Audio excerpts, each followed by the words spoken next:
The following is a Broken Bones production. So why do photography? Speaking for myself, I feel that there's a certain amount of arrogance involved. I believe very much in my own work, the choices that I make. I feel that I have a lot to bring to the table. I have knowledge and insight, something that I've built up over a great number of years. So many people choose to pursue photography either professionally, semi professionally, or as a hobby.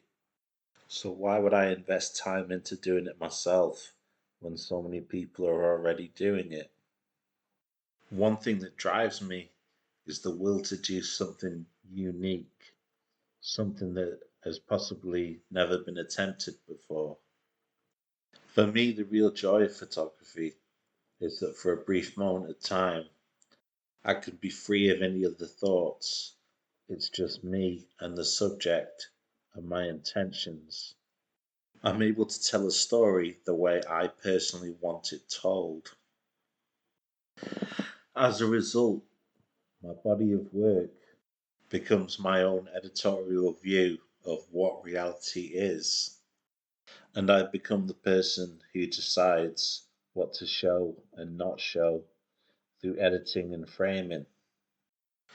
We're often told that we live in a free democratic society, and given this, I try to use my agency to tell stories and reveal things that other people might not know or expect.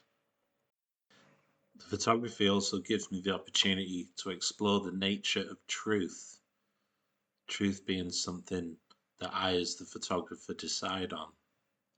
By being selective with my approach, I'm able to ride the fine line between subjectivity and objectivity. Other realities exist besides the one I choose to display that are intertwined with what I show, but there are an infinite number of moments that aren't seen. One of the great things about being an amateur photographer is that I don't have a boss in any sense, and I'm able to make my own stylistic choices. This allows me to be free and independent and gives me an awful lot of self esteem. Because I don't work for money, I'm able to define success upon my own terms. For example, if I'm working with a business, my personal idea of success is whether or not the business owner and their clients appreciate what I've done. In my current project, focusing on Brazilian Jiu Jitsu, I've tried to create a unique storytelling medium combining still photography, audio, and interviews. Photographing one subject for a great length of time led to a great deal of refinement in my approach. Rather than trying to capture every single moment, I focus on framing and timing, trying to capture the most photogenic moments of the action. I do, however, see the limitations of this approach, and I'm hoping to combine the still photography with movie camera footage on 16mm. Besides pictures from rural France and Wales, my photography is heavily dominated by images from the city, primarily Manchester, with some of London additionally. Despite efforts to regenerate Manchester over time, there is still a great deal of neglect, grime, and decay. I don't feel I was doing anything particularly innovative by documenting this, but I was still very attracted to it, and it was quite convenient for me to explore Manchester and view it with an eye for the unattractive. It doesn't bother me whether this aspect of the city is depressing or negative.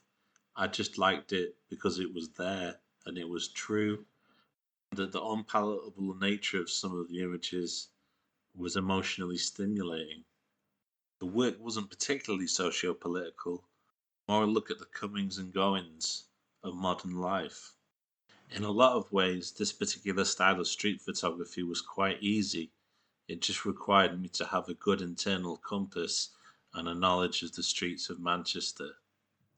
This work formed the backbone of my output that I made while enrolled in Stockport College doing an art foundation course. The number of people enrolled in photography doing the course was quite limited, and therefore the work we were set was quite free form. I just focused on exploring the city and documenting everything that I found interesting. While at college, I began training martial arts for fitness, and this gave me the idea to photograph martial arts in training for the first time. I luckily ran into someone at college who was an amateur boxer, and he agreed to let me come down to his training facility in Trafford and Huddersfield. I tried to create a form of abstract action influenced by expressionist paintings. Additionally, I did some portraiture work and tried to document the everyday goings on at the gym. My motivation and intention was to show the positive sides of training martial arts, and I hoped that by slowing the action all the way down, I could show the finesse and skill involved. Working on film in natural light gave me the ability to create something quite dramatic. It was one of the first times I'd used medium format, the Rolleiflex TLR, to do serious work.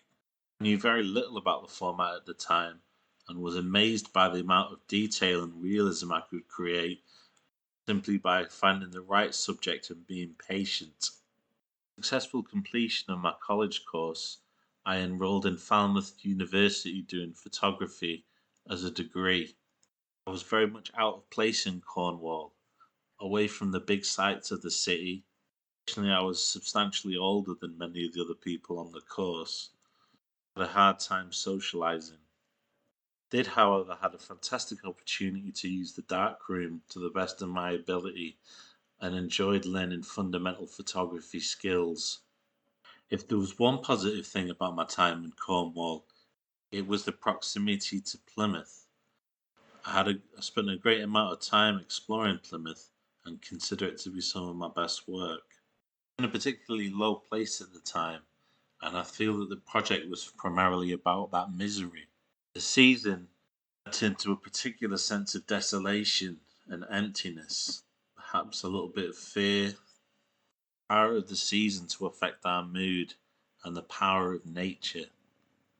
All these things are hopefully clearly apparent. That's probably enough talking for now. I'll cover the rest of my work in my next video. This is Broken Bones Photography. Thanks for listening and keep shooting.